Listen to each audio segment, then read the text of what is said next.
Hello बच्चों, आज हम पढ़ेंगे कृषि आधारित उद्योग।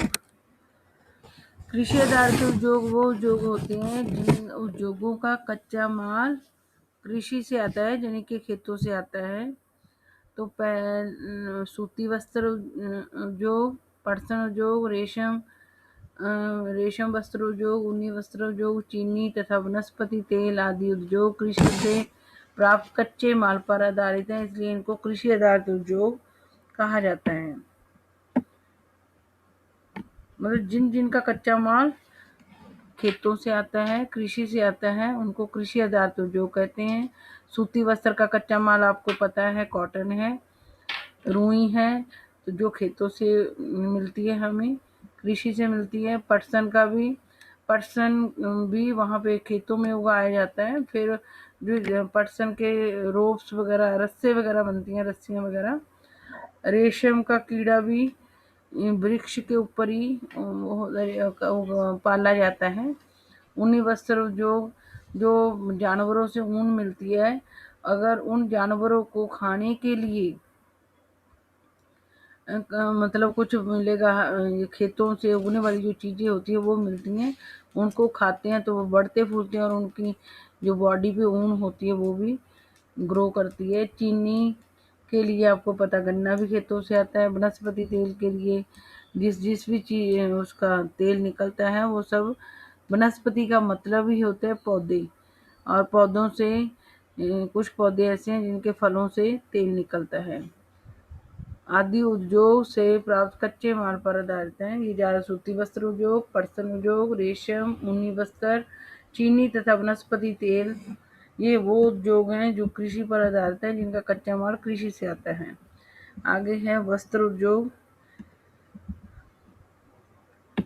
वस्त्र उद्योग भारतीय अर्थव्यवस्था में वस्त्र उद्योग का अपना अलग महत्व है, क्योंकि इसका औद्योगिक उत्पादन में महत्वपूर्ण योगदान है। देश का यह अकेला उद्योग है जो कच्चे माल से उच्चतम अतिरिक्त मूल्य उत्पाद तक की श्रृंखला में परिपूर्ण तथा आत्मनिर्भर है। भारतीय अर्थव्यवस्था में वस्त्र उद्योग का अपना अलग महत्व है। हमारे देश के अंदर जो कपड़ा उद्योग है उसका अलग महत्व है। क्यों अलग महत्व है, ये आ जाता है, क्वेश्चन भी बना सकते हैं कि भारतीय अर्थव्यवस्था में वस्त्र उद्योग का अलग महत्व क्यों है। क्योंकि इसका औद्योगिक उत्पादन में महत्वपूर्ण योगदान है।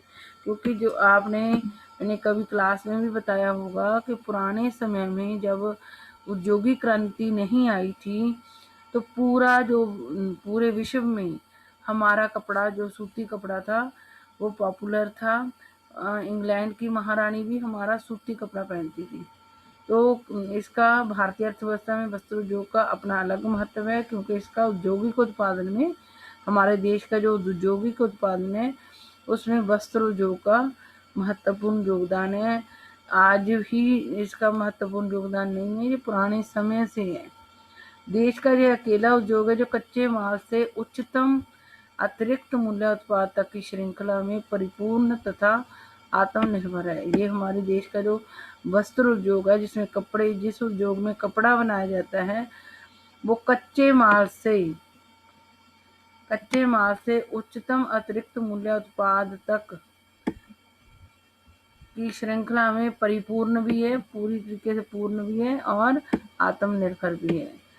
मतलब कच्चे माल से उच्चतम अतिरिक्त मूल्य उत्पाद बनाने तक, मतलब कच्चे माल से जब हम कोई उद्योग में कोई जो जरूरत की वस्तु है वो बना देते हैं, तो क्या हो जाता है, उसकी जो वैल्यू होती है, उसकी प्राइस बढ़ जाती है। जैसे रुई है, अगर कच्चे माल के रूप में हमारे पास है तो उसकी कोई वैल्यू नहीं है, ज़्यादा वैल्यू। जब उसका कपड़ा बन जाता है तो उसकी प्राइस बढ़ जाती है।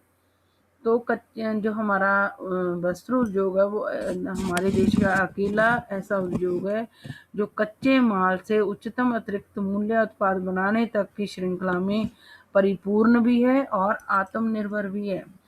मतलब इसको किसी की हेल्प नहीं लेनी पड़ती। हमारे देश के वस्त्र उद्योग को जो भी चाहिए वो हमारे इंडिया में ही उपलब्ध है।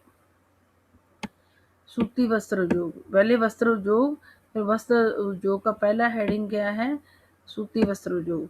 प्राचीन भारत में सूती वस्त्र हाथ से कताई और हथकरघा बुनाई तकनीकों से बनाए जाते थे। मैंने भी आपको कहा है कि पुराने समय में इंडिया का जो कपड़ा था वो पूरी दुनिया पहनती थी। अंग्रेजों ने भी जो कपड़ा बनाना सीखा वो इंडिया में आए थे, इंडिया में रहे, धीरे धीरे उन्होंने देखा कि भारतीय लोग कैसे कपड़ा बनाते हैं। फिर उन्होंने हमारे से 1000 गुना तेजी से कपड़ा बनाना शुरू कर दिया। सीखा हमारे से है इंग्लैंड वालों ने, लेकिन फिर उन्होंने मशीनों से 1000 गुना ज़्यादा तेजी से कपड़ा बना। जैसे हम चरखे के ऊपर एक उतना बड़ा गोला बनाते हैं उसका, सूती धागे का, तो वो स्पिंडल बना दिया था जिसपे एट ए टाइम 1000, वैसे जैसा हमारे चरखे पे एक गोला बनता है तो अंग्रेजों के स्पिंडल पे 1000 गोले एक साथ बन जाते थे। तो जो हमारे से ही कपड़ा बनाने की तकनीक सीखकर उन्होंने हमारे से 1000 गुना ज़्यादा तेजी से कपड़ा बनाना शुरू कर दिया था। प्राचीन भारत में सूती वस्त्र हाथ से, पुराने समय में जो सूती वस्त्र था हाथ से धागा बनाकर कताई करके हथकरघा बुनाई यानी हाथ से जो कपड़ा बुना जाता था, बुनाई तकनीकों से बनाए जाते थे। जो मतलब रूई से जो धागा बनता है वो कताई करके बनाया जाता था हाथ से। फिर वो धागे से जो कपड़ा बुना जाता था वो भी हाथ से चलने वाले करघे से बनाया जाता था। मतलब सब कुछ हाथ से होता था पुराने समय में। जो इंडिया में कपड़ा बनता था मशीनों का इस्तेमाल उसमें नहीं होता था। 18वीं शताब्दी के बाद विद्युतीय करघों का उपयोग होने लगा। 18वीं शताब्दी के बाद यानी कि 1800 पूरा होगा जब, उसके बाद विद्युतीय यानी कि बिजली पर चलने वाले, इलेक्ट्रिसिटी पर चलने वाले करघों का उपयोग होने लगा। औपनिवेशिक काल के दौरान हमारे परंपरागत उद्योगों को बहुत हानि हुई। औपनिवेशिक काल मैंने बताया ये अंग्रेजों का समय था, क्योंकि अंग्रेजों ने आके हमारा जो हम कपड़ा बनाने में माहिर थे वो तकनीक सीख कर उन्होंने मशीनों से बनाना शुरू कर दिया था। औपनिवेशिक काल मतलब अंग्रेज जब हमारे इंडिया में राज कर रहे थे, रह रहे थे, के दौरान हमारे परंपरागत उद्योगों को बहुत हानि हुई, क्योंकि उन्होंने हमारे इंडिया से कॉटन ले जाकर अपनी मशीन इंग्लैंड में जाकर मशीनों से कपड़ा बनाना शुरू कर दिया था, जिसके कारण हमारे भारत में हाथ से कपड़ा बनाने वाले जो वो थे बुनकर थे, वो उनका काम चौपट हो गया था, वो बेरोजगार हो गए थे। औपनिवेशिक काल के दौरान हमारे परंपरागत जो पुराने समय से मतलब पूरी दुनिया को कपड़ा बना के दे रहे थे जो, उनको बहुत हानि पहुंची थी हुई थी, क्योंकि हमारे उद्योग इंग्लैंड के मशीनी निर्मित वस्त्रों से स्पर्धा नहीं कर पाए। मतलब हम जो चीज़ हाथ से बनाते थे अंग्रेज हमारे से ही सीखकर इंग्लैंड में जाकर मशीनों पर बनाने लगे, जिससे मतलब वो जो मशीनों से बना हुआ कपड़ा था वो इंडियन हाथों से बने कपड़े से सस्ता भी होता था और उसका क्वालिटी भी अच्छी बनने लगी थी, जिसके कारण हमारे से ही सीखकर अंग्रेजों ने हमारे ही कपड़े को बनी मतलब हमारे से कपड़ा बनाना सीख कर अंग्रेजों ने हमारे भारतीय बुनकरों को ही बेरोजगार कर दिया। अपना कपड़ा मतलब हमारे से कपड़ा बनाना सीख कर जब वो मशीनों से बनाने लगे तो उनका कपड़ा सस्ता था, जिसके कारण उनका कपड़ा ज़्यादा बिकने लगा। और जो इंडियन बुनकर इतनी मेहनत से पहले शुरू से हाथ से बनाकर पूरी दुनिया को दे रहे थे, उनका बिकना बंद हो गया, जिसके कारण भारतीय बुनकर बेरोजगार हो गए। हमारे भारतीय बुनकर जो हाथ से बनाते थे वो मशीनों से बने इंग्लैंड के कपड़े का मुकाबला नहीं कर पाए।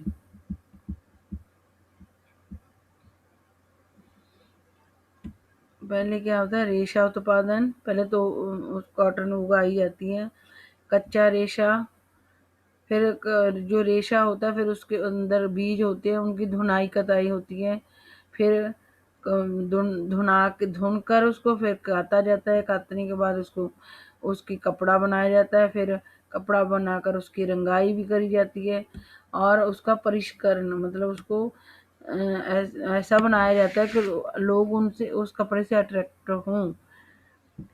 और वस्त्र विनिर्माण, और फिर वस्त्र विनिर्माण में कपड़ा बन गया। कपड़ा बनने के बाद बुनाई के बाद रंगाई व परिष्करण, फिर वस्त्र विनिर्माण, फिर वस्त्र गारमेंट बनते हैं, उसके हमने सूट कपड़े, बच्चों के कपड़े, बड़ों के कपड़े बनते हैं। बुनाई से कपड़ा भी बनता है, धुनाई से सूत बनता है। हर प्रक्रिया में बता रखा है इन्होंने क्या होता है। रेशा उत्पादन, कच्चा रेशा होता है, और धुनाई कताई के बाद सूत बन जाता है। फिर बुनाई से कपड़ा बन जाता है, जब हम धागे को बुन देंगे तो कपड़ा बन जाता है। फिर कपड़े को रंग और पॉलिश करने के बाद गारमेंट बन जाते हैं। फिर ये दोबारा शुरू हो जाती है प्रोसेस, वस्त्र भी निर्माण शुरू हो जाता है। हम पहले कच्चा रेशा कॉटन के रूप में रुई हो गया कच्चा रेशा, फिर हमने उसको धुना, काता, सूत बन गया। सूत से फिर उसकी बुनाई करके कपड़ा बना दिया। कपड़े के बाद उसकी रंगाई और पॉलिश करने के बाद जो गारमेंट मार्केट में बिकने आते हैं वो बन जाते हैं। फिर दोबारा हम शुरू कर देते हैं कपड़ा बनाना।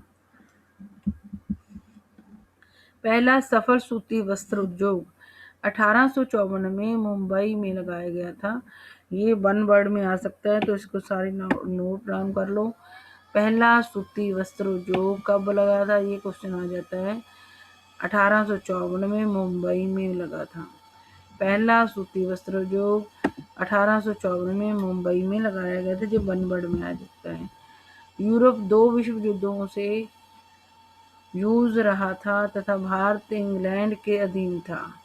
यूरोप 2 विश्व युद्धों से जूझ रहा था तथा भारत इंग्लैंड के अधीन था। ऐसे में इंग्लैंड में कपड़े की मांग आपूर्ति हेतु भारतीय सूती वस्त्र उद्योग को प्रोत्साहन मिला। यूरोप जब 2 विश्व युद्धों से, यूरोप के सारे देश जब पहला विश्व युद्ध भी आपको पता, आपने पढ़ा है कि पहला विश्व युद्ध भी यूरोप के देशों के कारण ही शुरू हुआ था, और दूसरा विश्व युद्ध भी उन्हीं के कारण शुरू हुआ था।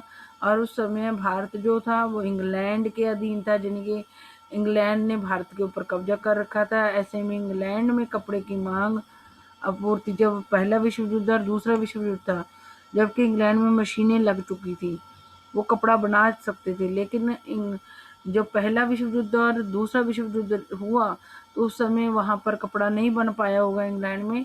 तो उस टाइम जो सूती कपड़े की ज़रूरत थी वो इंडियन लोगों ने उनकी पूरी की थी। तो पहले और दूसरे विश्व युद्ध के दौरान इंग्लैंड की जो कपड़े की डिमांड थी उसको पूरा कर, उसकी मतलब जब हमारे से उन्होंने मांग की कपड़े की तो हमारे भारतीय सूती वस्त्र उद्योग को प्रोत्साहन मिला। मतलब दोबारा इन्होंने ही हमारे सूती कपड़ा उद्योग को अंग्रेजों के कारण ही मतलब नष्ट हुआ था सूती वस्त्र उद्योग। और फिर पहले और दूसरे विश्व युद्ध के कारण, इंग्लैंड के कारण ही हमारे उद्योगों को प्रोत्साहन मिला था। जब वो मतलब जब कोई युद्ध वगैरह में शामिल होता है देश, तो आप लोगों को पता है कि जो उत्पादक कार्य होते हैं, जो उद्योगों में काम हो रहा होता वो नहीं हो पाता। इस तरीके से इंग्लैंड पहले विश्व युद्ध में भी शामिल था और दूसरे विश्व युद्ध में भी शामिल था, तो उनकी मिलों में उद्योगों में कपड़ा नहीं बन रहा होगा। तो उन दोनों विश्व युद्धों के दौरान इंडिया के जो बुनकर थे उन्होंने ही इंग्लैंड की जो कपड़े की मांग थी उसको पूरा किया था। इस तरीके से नष्ट करने में भी इंग्लैंड का हाथ है भारतीय वस्त्र उद्योग को, और प्रोत्साहन देने में भी अंग्रेजों का हाथ है। आरंभिक वर्षों में सूती वस्त्र उद्योग महाराष्ट्र तथा गुजरात के कपास उत्पादन क्षेत्रों तक ही सीमित है। ये आपको पता होना चाहिए। जब हमारे इंडिया में सूती वस्त्र उद्योग लगा था तो वो शुरुआत में महाराष्ट्र और गुजरात में, आपको पता, काली मिट्टी पाई जाती है, और इन दोनों स्टेट्स में बहुत अच्छी कपास की खेती होती है, जिसके कारण शुरू में जब हमने सूती वस्त्र उद्योग लगाए थे तो उन क्षेत्रों में लगाए थे जहाँ पर गुजरात और महाराष्ट्र के क्षेत्रों में ज़्यादा अच्छी कपास होती है। तो आरंभिक वर्षों में सूती वस्त्र उद्योग महाराष्ट्र तथा गुजरात के जिन एरियाज में अच्छी कपास होती है उन क्षेत्रों में ही सीमित थे, वहीं लगे थे ओनली। कपास की उपलब्धता, बाजार, परिवहन, पत्तनों की समीपता, श्रम, नमी युक्त जलवायु आदि कारकों ने इसके स्थानीयकरण को बढ़ावा दिया। अगर हमने कोई वस्त्र उद्योग लगाना है तो उसके लिए क्या क्या कारक वो होते हैं। एक तो कपास की, जिस जगह भी वस्त्र उद्योग लगेगा वहां पर कपास उपलब्ध होनी चाहिए। और फिर जब कपड़ा बन जाए तो उसको बेचने के लिए पास में बाजार होना चाहिए। और खेतों से कपास को उद्योगों तक, उद्योगों के बने माल को मार्केट तक पहुंचाने के लिए परिवहन की भी आपको जरूरत होती है। पत्तनों की समीपता, अगर हमने उसी बने हुए कपड़े को बाहर वाले देशों में भेजना है वाटरवेज के द्वारा, पानी के रास्ते द्वारा, समुद्र के रास्ते के द्वारा, तो पत्तन भी उस जगह, उस उद्योग के पास होने चाहिए, समीप होने चाहिए, नज़दीक होने चाहिए, जहाँ से शिप वगैरह हमारे इंडिया से बाहर वाले देशों को जाते हैं।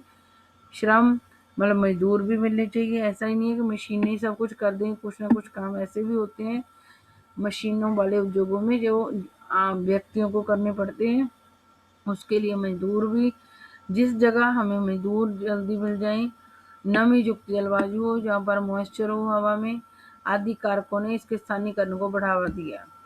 जब से हमारे देश में सूती वस्त्र उद्योग स्थापित होने लगे हैं और जिस जगह ये उस जगह लगाए गए हैं वहाँ पे ही स्थापित हुए हैं जिस जगह कपास जल्दी मिल जाती थी और फिर बने हुए कपड़े को बेचने के लिए बाजार जल्दी मिल जाता था।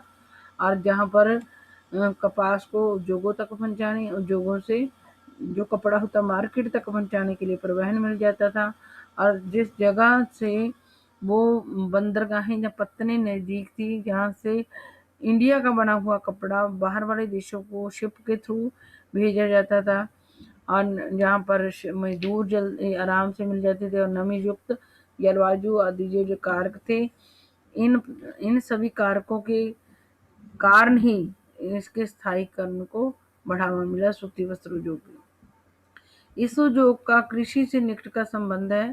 सूती वस्त्र उद्योग का कृषि से निकट का संबंध है और कृषकों, कपास चुनने वालों, गांठ बनाने वालों, कताई करने वालों, रंगाई करने वालों, डिजाइन करने वालों, पैक्ट बनाने वालों और सिलाई करने वालों को जो जीविका प्रदान करता है।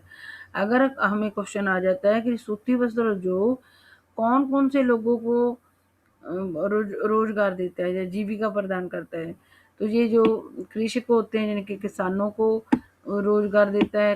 फिर जो खेतों के अंदर कपास चुनने वाले लोग होते हैं उनको काम मिल जाता है। जो फिर उनकी गांठें बनाते हैं कॉटन की, उनको काम मिल जाता है। जो फिर उसकी कपास से धागा बनाते हैं, कताई करने वालों को काम मिलता है, धागे को रंगने वालों को काम मिलता है।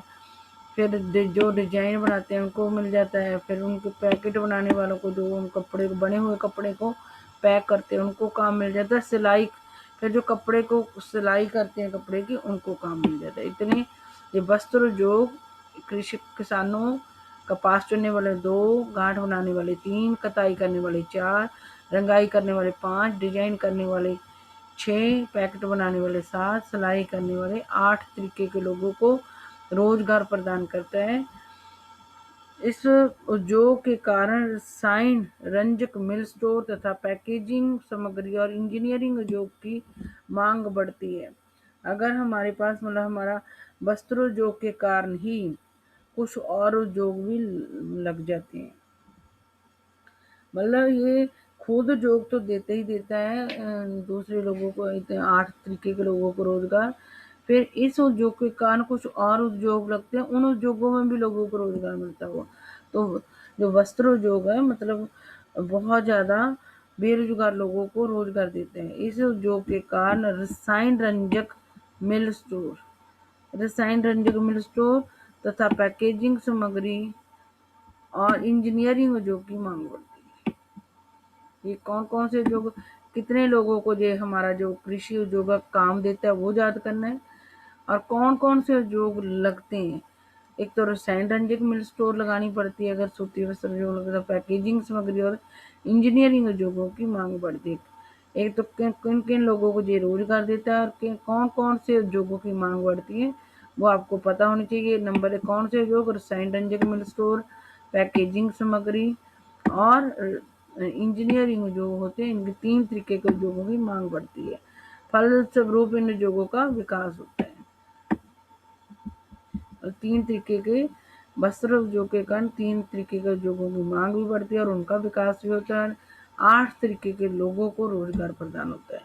यद्यपि कताई कार्य महाराष्ट्र, गुजरात तथा तमिलनाडु में केंद्रित है, लेकिन सूती, रेशम, जरी, कशीदाकारी आदि में बुनाई के परंपरागत कौशल और डिजाइन देने के लिए बुनाई अत्यधिक विकेंद्रीकृत है। यद्यपि कताई कार्य महाराष्ट्र और जो धागा बनाने में महाराष्ट्र, गुजरात, तमिलनाडु केंद्रित है। 3 हमारे राज्य हैं जिनमें कताई होती है, धागा बनाया जाता है कॉटन का। तमिलनाडु, ये सारे हमारे दक्षिणी राज्य हैं। महाराष्ट्र ये कई बार मैप में फिल करने आ जाते हैं। कताई कार्य में ये वन वर्ड में भी आ सकते हैं।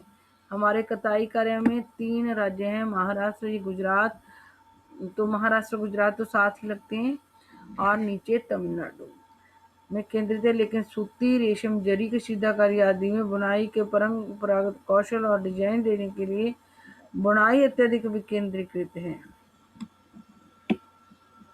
हमारे 3 राज्यों में कताई कार्य केंद्रित है, लेकिन सूती, रेशम, जरी, कशीदाकारी, ये 3 कपड़ों पे हमारे वो भी होती है, कढ़ाई होती है।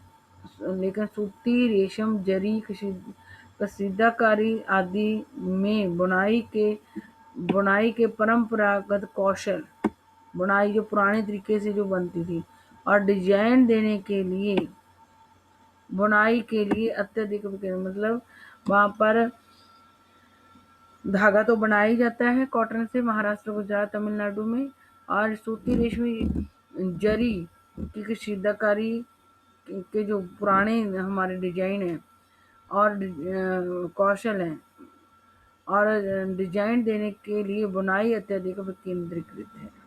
वहाँ पर तीनों राज्यों में कताई कार्य भी होता है, और जो कशीदाकारी के पुराने कौशल है, बुनाई के पुराने कौशल है, और डिजाइने देने के लिए बुनाई अत्यधिक केंद्रीकृत है। वहाँ पर भारत में कताई उत्पादन विश्व स्तर का है। भारत में जो कताई धागा बनाने का, जो चरखे पर कॉटन से धागा बनाया जाता है, उसको कताई कहते हैं। भारत में कताई उत्पादन विश्व स्तर का है, इंटरनेशनल लेवल का है, लेकिन बुना वस्त्र कम गुणवत्ता वाला होता है। ये चीजें याद रखने वाली हैं। हमारे देश का जो धागा बनाने का जो वो है, वो तो इंटरनेशनल लेवल का है, विश्व स्तर का है, लेकिन बुना वस्त्र वो कम गुणवत्ता वाला है। जो हमारे देश में वस्त्र बनता है, कपड़ा बनता है, वो कम गुणवत्ता वाला होता है। ये चीजें हमें पता होनी चाहिए। हमारे सूती वस्त्र जो कि कताई विश्व स्तर की है, कताई उत्पादन विश्व स्तर का है, लेकिन बुना हुआ वस्त्र कम गुणवत्ता है, क्योंकि ये देश में उत्पादित उच्च स्तरीय धागे का अधिक प्रयोग नहीं कर पाता। क्योंकि जो हमारा अच्छी क्वालिटी का धागा होता है, वो हम बाहर वाले देशों को भेज देते हैं। और अगर क्वेश्चन आ जाए कि इंडिया का जो वस्त्र उद्योग है, बुना हुआ वस्त्र कम गुणवत्ता वाला क्यों होता है, भारत के अंदर बुना हुआ वस्त्र कम गुणवत्ता वाला क्यों होता है, इसका आंसर है क्योंकि ये देश में उत्पादित जो उच्च स्तरीय, जो अच्छी क्वालिटी का धागा होता है, उसका इस्तेमाल नहीं करते। हमारे भारत में बुने हुए कपड़ा अच्छी क्वालिटी का क्यों नहीं होता, क्योंकि हमारे अंदर देश के अंदर जो अच्छी क्वालिटी का धागा होता है वो दूसरे देशों को भेज दिया जाता है, और हमारे उद्योगों में कम जो घटिया किस्म का धागा होता है उसका इस्तेमाल करा जाता है।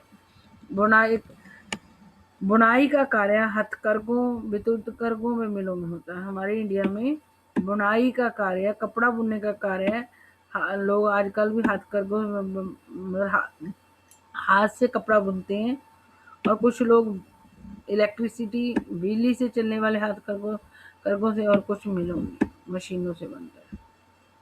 कुछ हथकरघे हाथ से चलने वाले हथकरघे, और कुछ हथकरघों को इलेक्ट्रिसिटी से चलाया जाता है, और कुछ मशीनों में, मिलों में बनाया जाता है।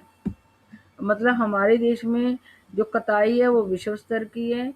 बुना हुआ वस्त्र कम गुणवत्ता, मतलब अच्छी क्वालिटी का नहीं होता, क्योंकि उसके अंदर अच्छी क्वालिटी का धागे का इस्तेमाल नहीं होता, क्योंकि अच्छी क्वालिटी का धागा दूसरे देशों में भेज दिया जाता है। और जो बुनाई का कार्य है वो हथकरघों से भी होता है, इलेक्ट्रिसिटी हैंडलूम्स होते हैं जो विद्युत कर्घों से भी होता है, और मिलों में भी होता है। हाथों से बुनी खादी कुटीर उद्योग के रूप में बुनकरों को उनके घरों में बड़े पैमाने पर रोजगार प्रदान कराता। हाथ से बुनी खादी, मतलब हमारे देश के अंदर हाथ से हुई जो खादी कुटीर उद्योग है, खादी जो हाथों से बुनी जाती है हमारे इंडिया में अभी भी, वो कुटीर उद्योग के रूप में, खादी कुटीर उद्योग के रूप में बुनकरों को उनके घरों में बड़े पैमाने पर उद्योग, हाथ से जो हमारे देश में खादी बुनी जाती है, जो खादी कुटीर उद्योग है, वो हमारे देश के बुनकरों को उनके घरों में ही बड़े पैमाने पर रोजगार प्रदान करता है।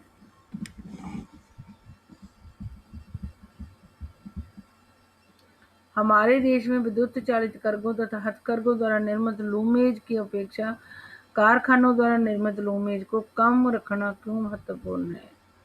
हमारे देश में बिजली द्वारा जो करघे चलते हैं और जो हाथों से करघे हैंडलूम चलाए जाते हैं द्वारा निर्मित लूमेज की अपेक्षा कारखानों द्वारा निर्मित लूमेज को कम रखना क्यों महत्वपूर्ण है?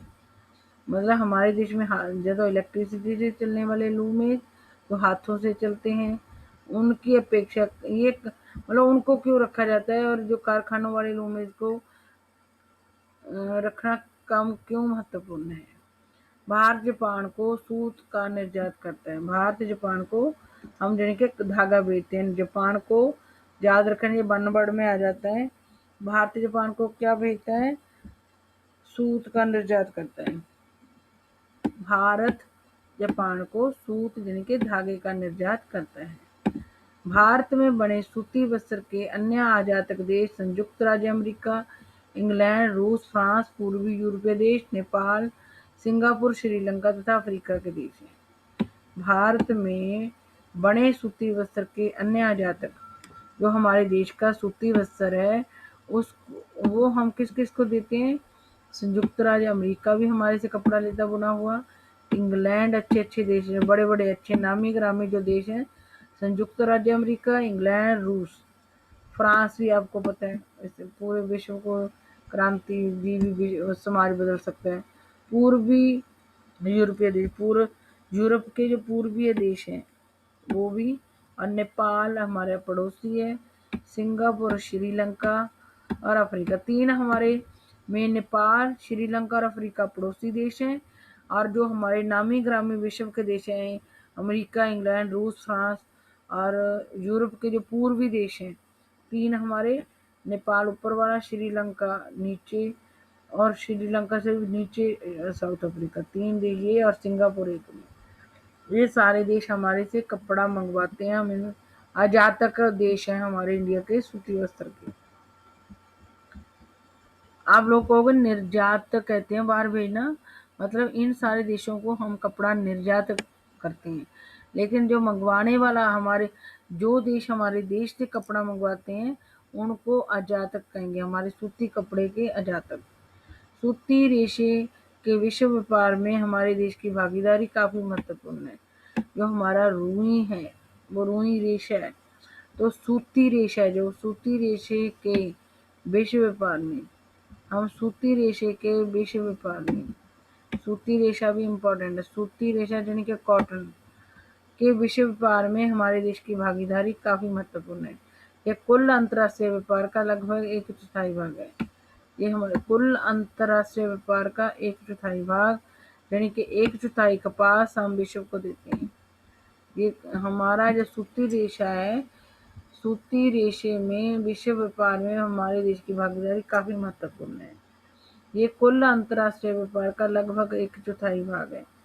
जो हम पूरी विश्व के देशों को वो रेशा देते हैं, रुई देते हैं, वो 1/4 पूरी दुनिया की रुई का 1/4 भाग है। हमारे कताई कारखाने विश्व स्तर पर प्रतिस्पर्धा कर सकते हैं। हमारे जो धागा बनाने वाले कारखाने हैं वो विश्व यानी कि इंटरनेशनल लेवल पर कंपटीशन कर सकते हैं, प्रतिस्पर्धा कर सकते हैं, और हम जो सूत पैदा करते हैं उसका उपभोग करने में सक्षम है। हमारे इंडिया के अंदर जो धागा बनता है, सूत का मतलब हमारे देश के अंदर जो धागा बनता है हम उसका उपभोग करने में सक्षम है, पूरा खपा सकते हैं, जितना भी धागा बन सकता है उसका इस्तेमाल पूरा हम खुद ही कर सकते हैं। लेकिन बुनाई और कताई तथा प्रक्रमण इकाइयाँ देश में उत्पन्न किए गए उच्च कोटि के धागे का उपयोग नहीं कर पाती। लेकिन मतलब जितना भी हमारे देश के अंदर धागा बनता है उससे हम हमारा देश के जो बुनकर है वो जब उद्योग है वो कपड़ा बनाने में सक्षम है। लेकिन अच्छी क्वालिटी का धागा हम इस्तेमाल नहीं करते, वो बाहर वाले देशों को भेजा जाता है। लेकिन बुनाई और कताई तथा परकर्मण इकाइयां देश में उत्पन्न किए गए उच्च कोटि के धागे का उपयोग नहीं कर पाती।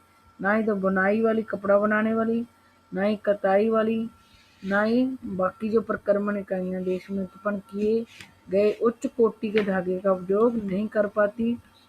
इस क्षेत्र में कुछ ही बड़े और आधुनिक कारखाने इस क्षेत्र में कुछ ही इस क्षेत्र में कुछ ही बड़े और आधुनिक कारखाने तथा अधिकतर छोटी व बिखरी हुई इकाइयां हैं। मतलब ये इधर वाले हो रहे हैं, महाराष्ट्र, गुजरात और कपास वाली बात वहाँ की गुजरात की बात हो रही है। इस क्षेत्र में कुछ ही बड़े और आधुनिक कारखाने तथा अधिकतर छोटी इकाइयां और छोटी व बिखरी हुई इकाइयां। मतलब छोटे छोटे कपड़े जो ज़्यादा हैं, जो बड़े हैं आधुनिक कारखाने वो कम है, जिसका उत्पादन स्थानीय बाजार की मांग को पूरा कर पाता है। जिसका जिसका उत्पादन स्थानीय बाजार हमारे देश की जो मार्केट है उसकी मांग को हमारे जो मिले हैं कपड़ा बनाने वाले जो उद्योग हैं वो पूरी कर पाते हैं। हमारे इंडियन लोगों को जो कपड़े की डिमांड होती है चाहिए होता है उतना कपड़ा हमारी कपड़ा मिलें बना देती हैं। ये इस उद्योग की एक बड़ी कमी है, जिसके परिणाम स्वरूप हमारे बहुत से कताई कारखाने सूती धागे का निर्यात करते हैं। इस उत्पादन स्थानीय बाजार की मांग को पूरा कर पाता है। ये इस उद्योग की एक बड़ी कमी, जिसके परिणाम स्वरूप हमारे बहुत से कताई कारखाने सूती धागे का निर्यात करते हैं, जबकि परिधान निर्माताओं को कपड़ा आजाद करना पड़ता है। मतलब हमारे देश के अंदर जितने भी कताई वाले कारखाने जो धागा बनाते हैं वो सूती धागे का निर्यात करते हैं बाहर वाले।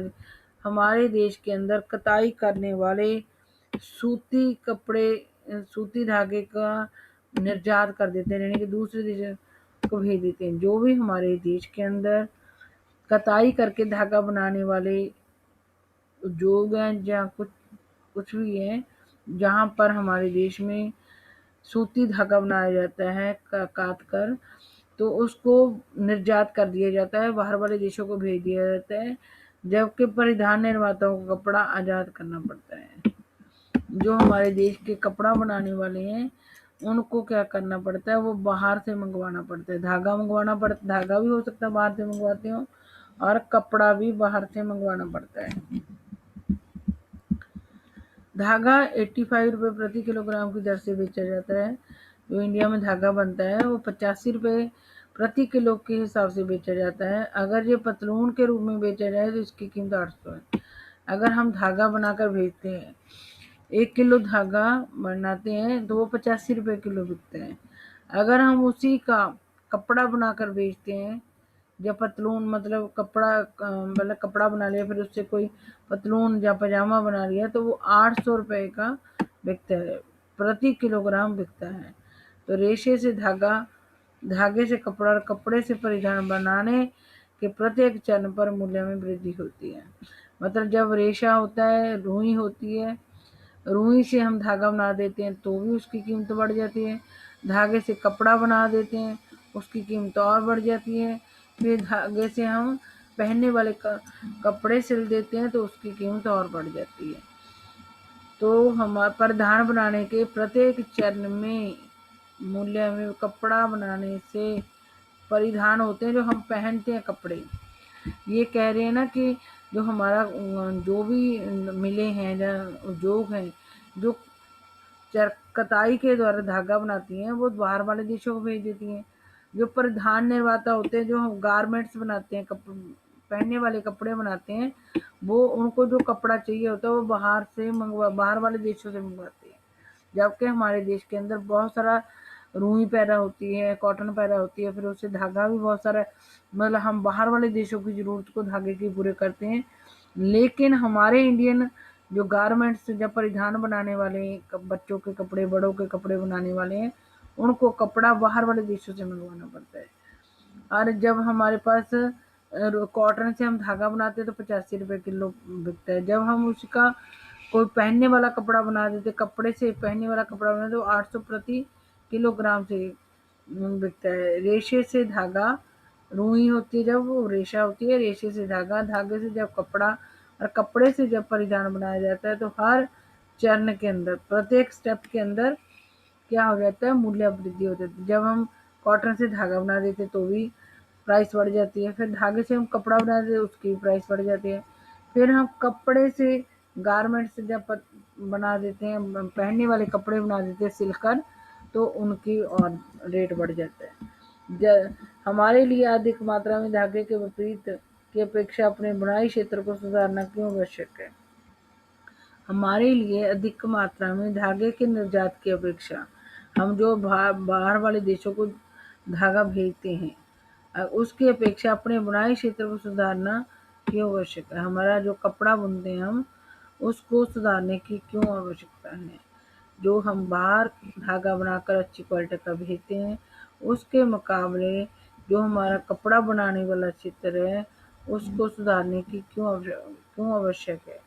ये भी एक क्वेश्चन बन रहा है बहुत इम्पोर्टेंट। एक हम बहुत अच्छी क्वालिटी का धागा बाहर भेजते हैं, उसके मुकाबले हमारे देश के बुनाई क्षेत्र जहाँ कपड़ा बुना जाता है उसको सुधारने की आवश्यकता क्यों है? जब भी लंबे रेशे वाली कपास के उत्पादन में महत्वपूर्ण वृद्धि दर्ज की गई है। हमारे देश के अंदर जो लंबे रेशे वाली कपास है उसके उत्पादन में वृद्धि हुई है, जिनकी बढ़ावा हो जाए, तथापि इसे आजाद करने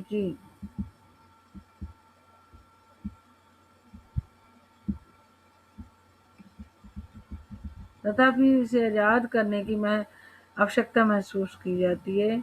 विशेषतः बुनाई व अन्य संबंधित क्षेत्रों में अनियमित विद्युत आपूर्ति को दूर करने तथा नई मशीनरी के उपयोग की आवश्यकता है। अन्य समस्याओं में कम श्रमिक उत्पादकता तथा कृत्रिम वस्त्र उद्योग से प्रतिस्पर्धा दें। लास्ट वाला देखते हैं क्या बता रहे हैं। ये तो इसमें से तो मैंने पिछली वर्कशीट में आपको मैप भी आया था।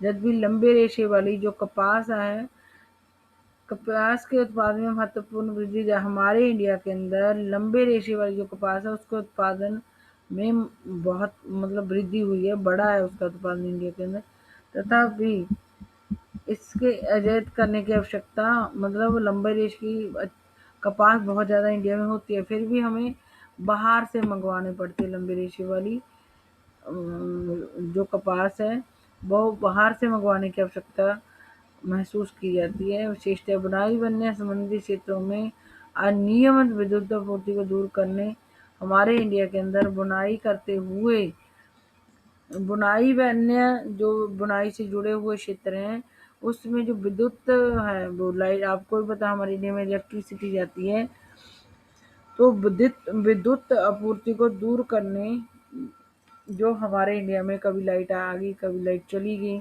इससे क्या होता है, वो काम रुक जाता है बुनाई का। तो जो अनियमित विद्युत आपूर्ति है वो दूर करने की ज़रूरत है।